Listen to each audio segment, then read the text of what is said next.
Saludos en el nombre de Jesús, el Mesías, Salvador y Señor de todos. En esta última de 6 oportunidades, estamos trazando eventos en el tiempo con significado filosófico y apologético. En la última oportunidad, habíamos visto que C.S. Lewis había abierto la oportunidad para apologética usando el radio, usando historias, y era más popular defender la fe y publicar el mensaje a otros. También el genio de esos apólogos empezó a tener tracción y así que muchas más personas los escucharon.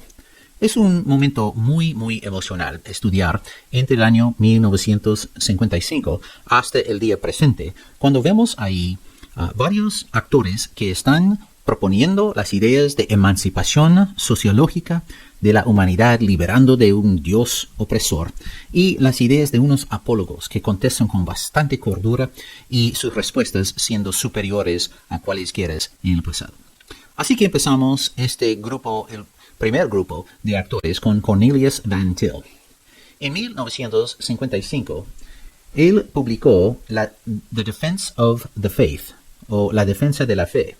Es acreditado por ser el padre de apologética presuposicionalista moderna. Él busca establecer la filosofía y apologética cristiana en diferentes planos epistemológicos.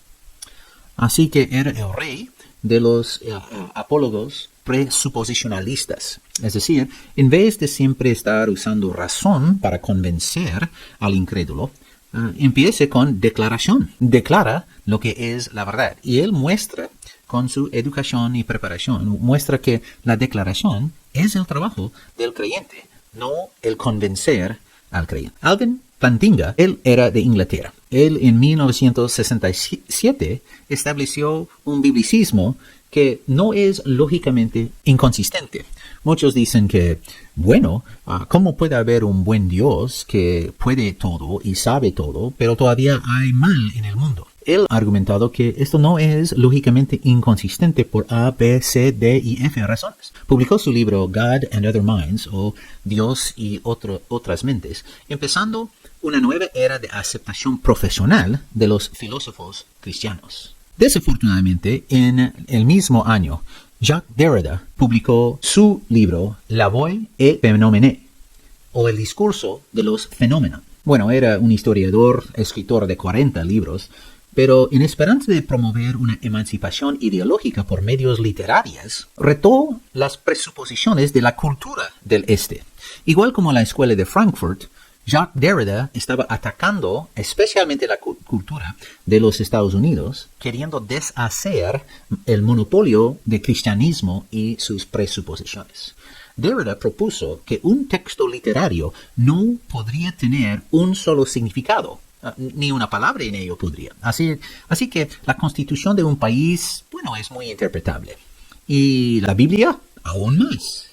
Y más histórico que es un documento, aún más posibles interpretaciones podría tener y todos legítimos. Así que él se simplificó el debate filosófico a ser uno de entre dos posiciones. O crees esto o crees el otro. O crees esto o crees el otro. Pero la vida es mucho más complicada que dos opciones binarias. Era él que quería construir las ideas de otros. En 1968, en la misma época, aquí en Perú, Gustavo Gutiérrez empezó la Teología de la Liberación. Un libro con el mismo título fue publicado por este sacerdote dominicano. Él propuso la importancia de vincular la fe cristiana y la Iglesia Universal con la praxis de procurar la justicia social. Si el movimiento del Evangelio Social había llamado a los individuos a usar cristianismo para aliviar el dolor y problemas económicos de sus vecinos, Gutiérrez estaba llamando a la Iglesia Universal a actuar para aliviar las presiones económicas y para procurar la liberación política. Su fin era una emancipación política y económica similar al de Marx, y por eso la Iglesia Católica tenía que rechazar sus ideas. Eran centrados en los desafortunados que necesitaban que la Iglesia les defendiera. Y así que él buscó que la Iglesia influya en asuntos políticos. Quien vivió antes de esto, pero no era influencial hasta 1970, es Antonio Gramsci. Encarcelado por Stalin, él siendo el antiguo cabezal del Partido Comunista en Italia, fue impresionado por muchos de su vida. No llegó a publicar sus libros. Alguien lo publicó en inglés en 1970 y de ahí tenía mucha influencia, aunque él vivía en los años 1890 a 1937. Él es inventor del concepto de hegemonía ideológica.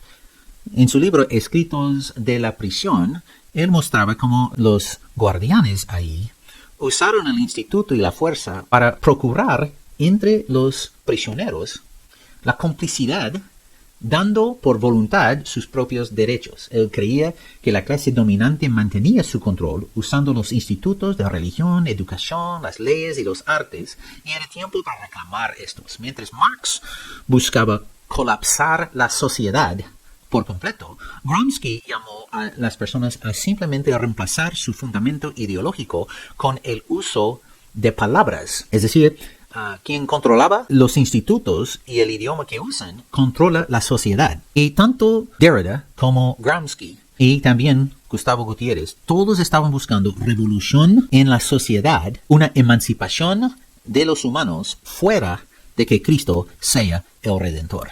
Muy triste en esta época y seguido aún por otro hijo del diablo. El señor que escribe ahora es Paul Michel Foucault. Y él quería basar un moralismo o ética no en base a la religión, sino en base a socialismo.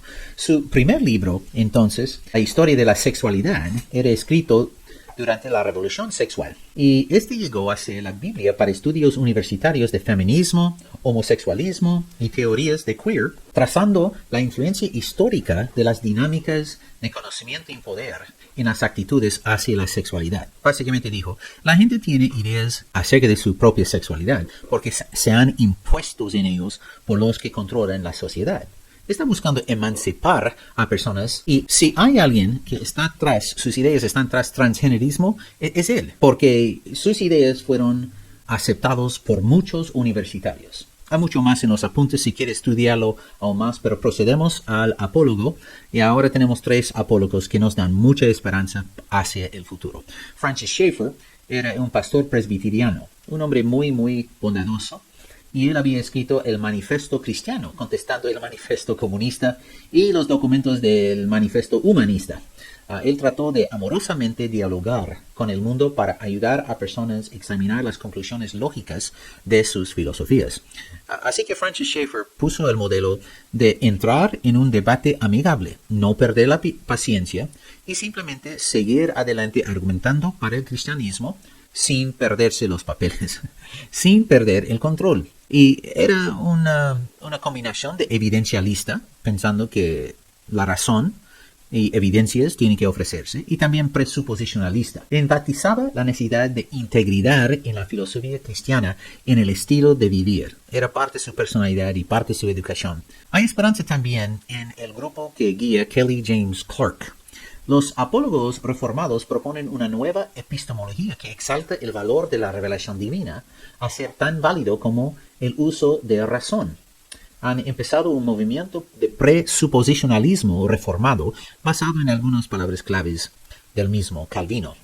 Y finalmente tenemos el físico científico Stephen Meyer, que ha escrito filosofía, Signature in the Cell, DNA and the Evidence for Intelligent Design, es decir, la firma de Dios en el ADN. Y en 2013 escribió La duda de Darwin, y en 2021 ha devuelto la hipótesis de Dios. 3 nuevos conocimientos que revelen la mente tras el universo. Stephen Meyer está mostrando desde la física, cosmología y biología que cosmovisión bíblica y cristiana es muy razonable. Más bien, todo lo que estamos aprendiendo hoy en día en la física, en cosmología y en biología, estudiamos más lejos o estudiamos más adentro de la célula y descubrimos que tenía que haber un creador inteligente de todo esto. Lo que más nos da esperanza en toda esta escala es el próximo apólogo que viene pronto. Y su nombre es Jesús.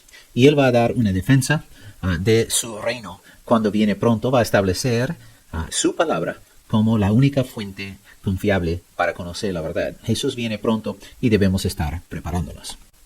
Al final de estos apuntes hemos incluido algunos párrafos que describen los mismos autores y les invitamos a estudiarlos si tienen mayor interés o curiosidad sobre este periodo de la historia.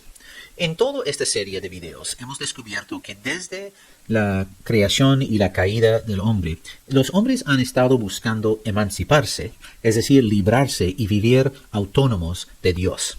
En vez de creer en la revelación divina y aceptarla como autoritaria, Eva y Adán rechazaron la palabra de Dios. Usaron su razón y su empirismo para juzgar mejor para sí, pero siempre va resultando mal. Y cada filósofo estudiado entre estos 60, los filósofos paganos están buscando liberación de Dios. En cada oportunidad, su filosofía es un intento de rechazar el señorío de Jesús. Pero Jesús va a reinar y viene pronto para reinar. Y los cristianos estamos preparándonos en santidad para acompañarlo. Preparémonos. Vale la pena.